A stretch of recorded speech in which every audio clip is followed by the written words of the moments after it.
सहरी का वक्त खत्म होने वाला है, अब कुछ करना होगा।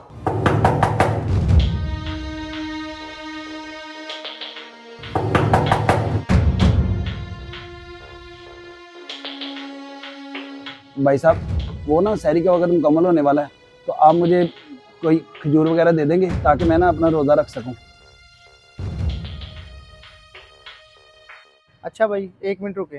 जी ठीक है। ये ले भाई।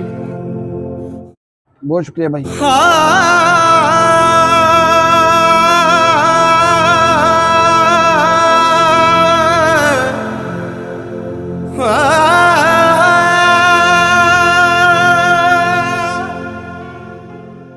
बहुत शुक्रिया भाई,